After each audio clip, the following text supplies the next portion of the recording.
Hey guys, Gavin Gu here from UltimateReloader.com.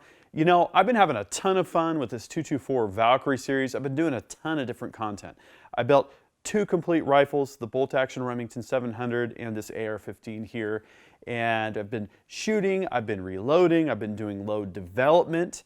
I'm finally getting somewhere. I've got an 88 grain ELDM load that's performing really well, waiting for the weather to clear up so I could shoot at 600 and at 1,000 with this load that shot half MOA at 100 yards. That's really where I want to be.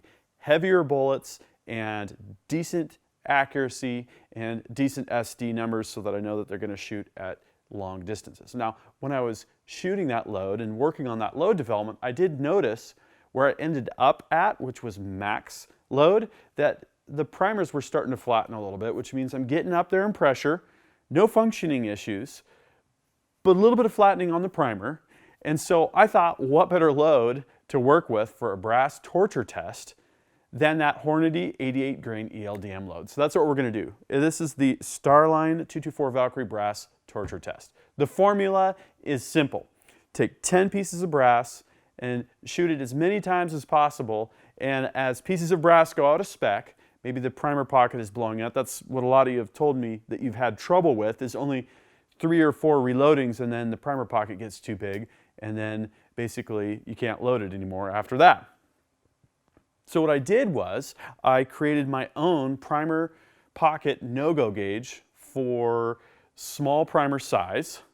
This is basically the max spec for the primer pocket diameter plus 2 10,000ths of an inch. I went over to the Precision Matthews lathe and I took this 1/4 inch. This is from a laser printer. It's one of those rods, a precision rod that comes out of a laser printer. And I just turned it down to that diameter, very carefully gauged it with a 10,000th micrometer, one of my eye gauging units, and made sure that I was just 2 10,000ths over that max spec.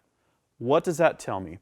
That tells me that if the tool goes into the primer pocket, then the primer pocket is out of spec, it's too large.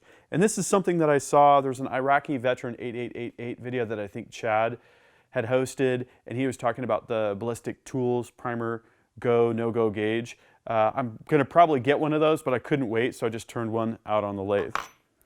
So I took the once fired brass and I reloaded it with Hornady 88 grain ELDM bullets at max charge. And then I shot them again with the AR-15. I thought I would use the AR-15 first reload because it's more likely to tear up the brass, and maybe I'd be checking for case head swipes, stuff like that. And so I fired this brass, and then it was on its second firing, and then I went back through and did the reloading process and repeated that process again and again and again. And for each iteration of the reloading process, I wiped the carbon off the brass.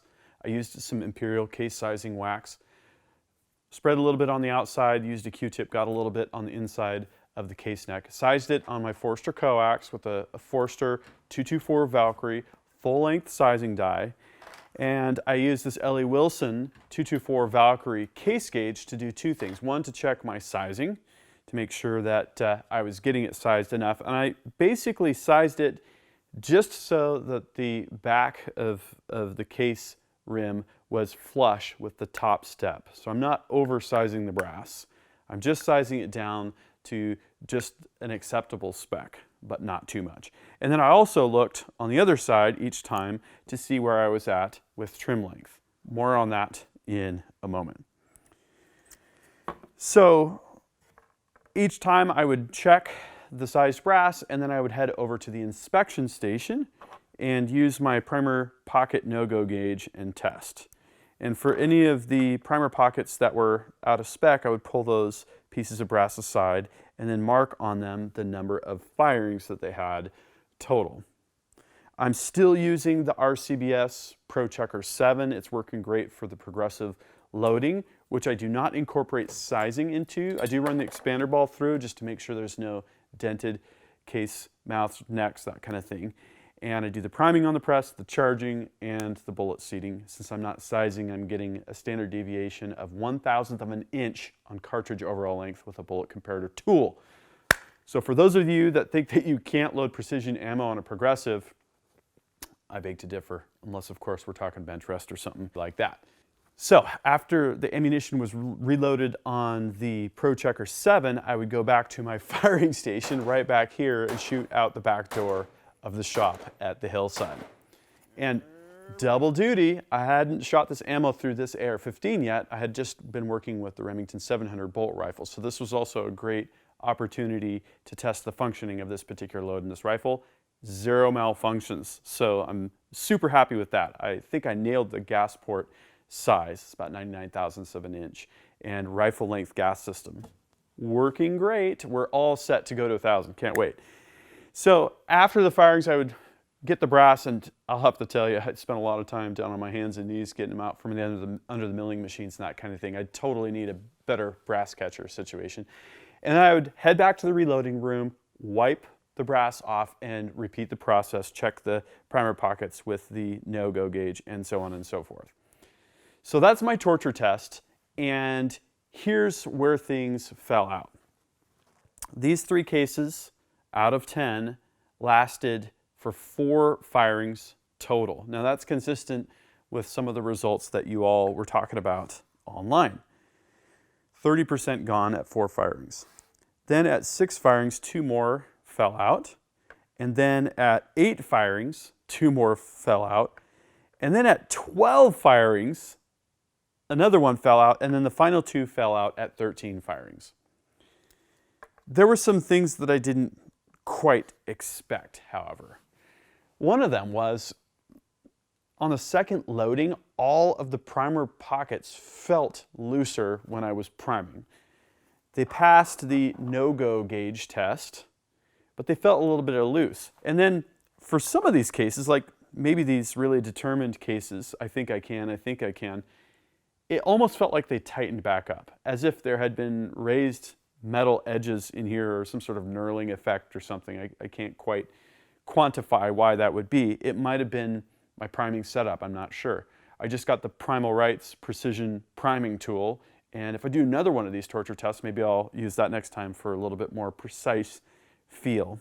I also did not expect some of the brass to last to 13 reloadings, and it shows me that, yeah, it is possible to get good longevity out of 224 Valkyrie, and I'll follow up with Starline to get more of their anecdotes. I've already been talking with them about the brass longevity issue and gotten a little bit of feedback, but it'd be interesting to know more about what it takes to ensure that kind of longevity and what to expect with a really hot cartridge like this. It's a hot rod cartridge. The other thing that I did not expect was there was no trimming required. And some of these cases were fired 13 times. I have not trimmed any of these, and there we go. It's just basically flush with the bottom step, and there's a top step here, that's the max. And if we go over that, then we would need to trim. So that makes me kind of happy. It makes me think, you know, as long as I keep checking, I should be able to reload multiple times.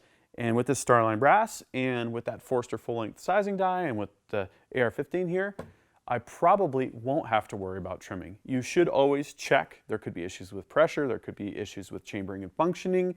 You don't want to neglect doing that. So there you go.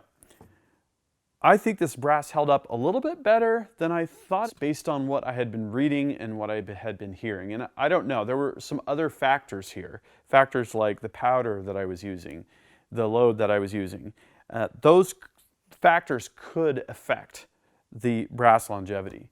How will the Federal brass do? What if I took, I don't think Hornady sells their brass standalone yet, but if I took Hornady factory ammo, that 88 grain ELD ammo that they produce commercially, and then reloaded it, how would that do? If you guys are interested in that content, I can definitely look at doing more of these torture tests. It does take a lot of time. It's also kind of fun.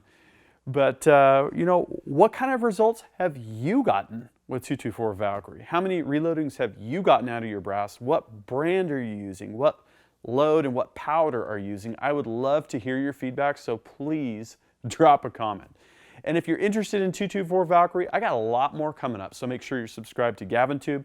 Make sure you have notifications turned on, and if you liked this video, please, by all means, give it a thumbs up. If you want to support Ultimate Reloader, I sell these shirts at the store, and I've also got DVDs that cover AR-15 assembly. So, until next time, happy shooting and happy reloading.